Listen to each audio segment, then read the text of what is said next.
Hey y'all, it's Dr. Know-It-All. This channel is dedicated to finding out whether I really do know it all or not.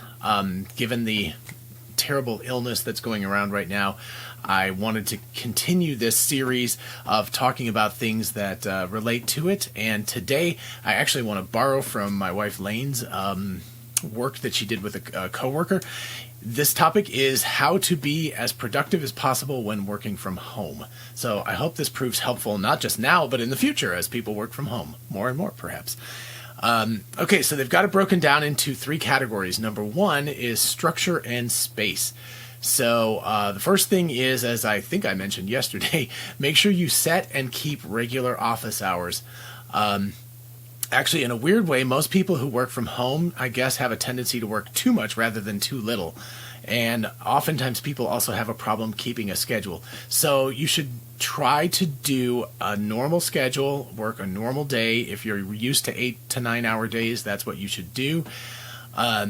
You should also make sure that you plan your days.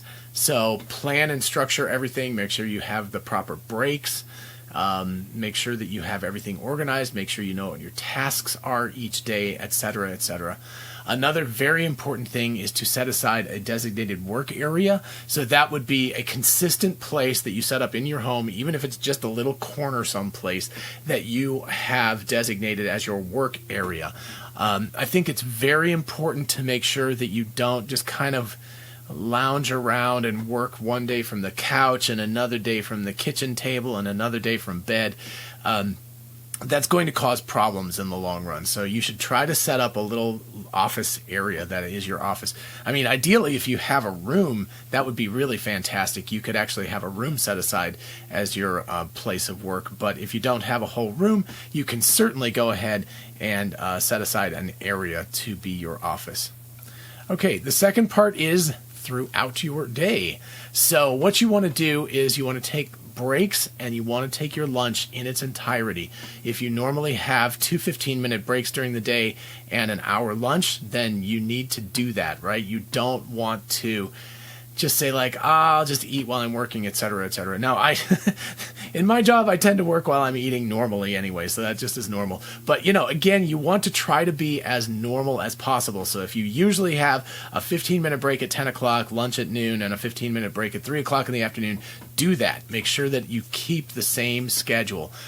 Go outside if at all possible, right? Do something. Again, I'm looking at their research. It says research has shown that taking short breaks can actually increase productivity and creative levels, so that, taking those breaks is actually a valuable thing to do. Rather than wasting time, it's actually helping you to be better at your job.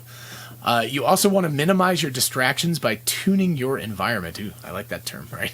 So you need to adjust your workspace and your habits so that you're tuned to have a productive experience. I don't know if that's some feng shui that you need to do to your area, or if it's just, maybe setting it up so that you have some quiet music playing or something, or alternatively, maybe setting it up so there is no music playing. Now, if you have little kids running around the house, this is going to be particularly difficult, but, hopefully if they're at least old enough to understand what's going on, they will actually help you out and they'll move out of your way and they'll try to be quiet during as much of the day as possible, hopefully. So anyway, the most you can tune, or the better you can tune your work environment, the better off you're going to be. Third topic is personal care. So you want to change out of your pajamas. I think I said that yesterday also. So make sure that you get dressed in the morning like you're going to work. If you put on makeup, maybe put on some makeup. Do things that make you feel like you're going to work, right? So that would be a very beneficial thing to do. Don't just stay in your pajamas or your underwear or something like that all day. That's going to end up having a negative psychological effect over time. One interesting thing I had not thought about before is taking sick days.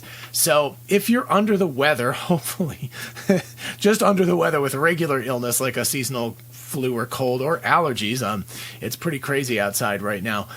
In Georgia, at least. So take a sick day, right? You have sick days coming anyway. That's part of any employee's benefits package. So if you need to take a sick day, take a sick day. Tell people that you are just not feeling well and that you've got to take a sick day.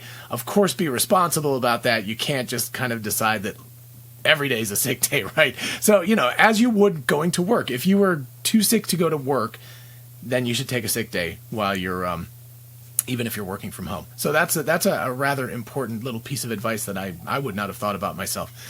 And the final area, category 4, is to communicate. This is always important. So first of all, you need to communicate your boundaries, which means you need to communicate with your family. You need to say, these are the hours I'm working. I'm working from 8:30 to 4:30. Anybody in the house, children, relatives, spouse, whatever, just tell them, stay out of it. By the same factor or the opposite factor, when you're done with work, if you're supposed to be done with work at like 4 o'clock in the afternoon or 4:30 or 5 or 6 or whatever it is, make sure that you stop working. Don't just keep working. It's very, very simple or very easy for people, especially at home, to start blending work and home life. So make sure that you just have a clear delineation. If you're, on something, then say like, this is it. I'm stopping now. I'll see you guys at 8:30 in the morning. Be in touch. Okay.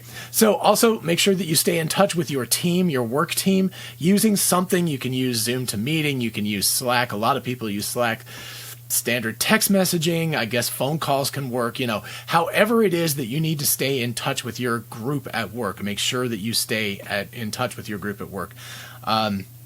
I think they had done like a coffee hour at one point. So they kind of had like a virtual lunch or coffee hour where they all got together and just kind of took, I think it was like a half hour where they just had a meeting. And that was actually very effective, I think, right? So they could see each other on I think it was a Google chat, and they could all see each other and they chatted about just random things, not anything having to do with work. So, doing something that's social, positive with your work comrades, but not constantly just like, working. And the last thing to think about is communicate your needs. And that is if there is something that you need, whether it's physical, like you need a faster computer or your internet access sucks, or if it's mental and you're just like, I'm having a bad day, things are pretty rough here. It's very difficult for me to deal with this.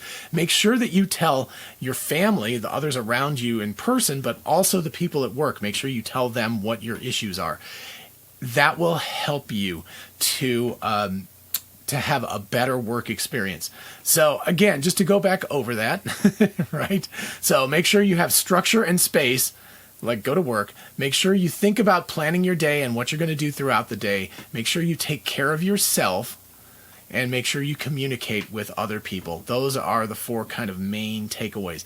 And that's really, really important. There's a way in which going to work itself is easier because you're like, okay, I'm here. This is my designated work area. I'm committed to work during this time. I don't have a lot of distractions. I'll get work done. Whereas if you work from home, it's awfully easy to just kind of go like, ooh, and let things blend so you can actually do too much work as opposed to too little. So anyway, hopefully these will turn out to be useful topics for you and you will find them valuable. Make sure that you like and subscribe. Ask questions in the comments or at drknowitallknows@gmail.com. And I will see you tomorrow. Bye-bye.